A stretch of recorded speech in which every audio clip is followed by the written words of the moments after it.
Yo, what is up gamers? It's your boy PJ here, and if you're watching this, you're probably raging right now because Valorant is being a total potato. But don't uninstall yet, because today, I'm revealing that Riot doesn't tell you. Stick around, your ranked grind depends on this. Okay, first up, let's talk about the elephant in the room, or should I say the Riot employee in the server room, messing with your game, getting hit with a false ban, or those annoying Vanguard errors. Dude, I feel you. First things first, we gotta show Vanguard who's boss. Head over to your control panel and uninstall that thing completely. Yeah, I'm serious. Once it's gone, head straight to the Riot website and download a fresh, crispy copy of Vanguard. It's like giving your computer a whole new anti-cheat immune system. Now while we're at it, let's talk about those pesky RGB softwares and macro programs. Listen, I love a good light show as much as the next gamer, but sometimes Razer Synapse and Logitech G Hub can mess with Vanguard like a Phoenix flashbang. Disable them before you launch Valorant, and trust me, your game will thank you.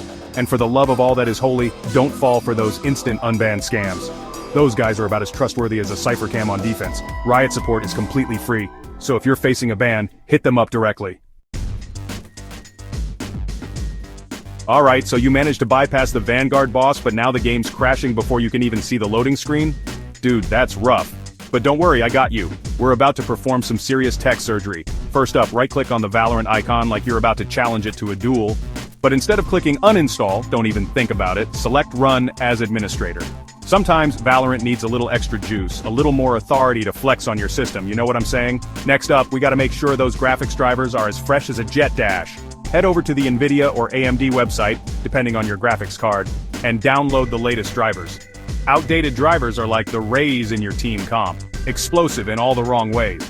And one last thing, those fancy Discord overlays and GeForce Experience notifications, yeah, they might look cool, but they can also be the sneaky agents of lag and crashes. Disable them before you launch Valorant and watch your game run smoother than a sage heal. Alright, we've tackled bans and crashes, but now it's time to face the silent killer of Valorant games' high ping and lag spikes. These things are like the omen on your team, always lurking in the shadows, ready to teleport in and ruin your day. But fear not, because we're about to drop those ping numbers lower than your rank after a losing streak. Just kidding, maybe. First things first, if you're serious about competitive gaming, ditch the Wi-Fi, my friend. It's like trying to play Valorant on a roller coaster, you're gonna have a bad time. Hardwire yourself to the router with an Ethernet cable and experience the internet equivalent of a Sova Recon Bolt, straight to the point, no lag. Now let's talk about DNS. Don't worry, this isn't some complicated tech jargon, just think of it as the phone book of the internet.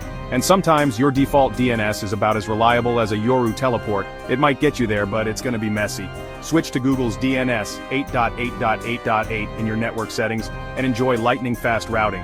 And finally, before you queue up, make sure you're connected to the right server region. Playing on a server that's miles away from you is like trying to knife fight with a phantom. You're gonna get out-pinged every time. Check your ping in the settings and choose the server closest to you for the smoothest gameplay. Okay, your game is running smooth, your ping is lower than brimstone after a nap, but now everything looks like a Picasso painting gone wrong? Time to fine-tune those graphics settings and boost those FPS. First up, those fancy-sounding settings like bloom and distortion? Yeah, they might sound cool, but all they do is make your game look like it's being played through a dirty sock. Turn them off! Your eyes and your KD ratio will thank you. Next, let's talk about FPS. More is always better, right? Well, not always. Capping your FPS to your monitor's refresh rate, usually 144 Hz or 165 Hz, can actually make your game run smoother and prevent those nasty screen tears. It's like finding the perfect balance between aggression and patience, the key to winning those clutch rounds. And finally, if you're still experiencing graphics glitches or low FPS, it's time to bring out the big guns, DDEU.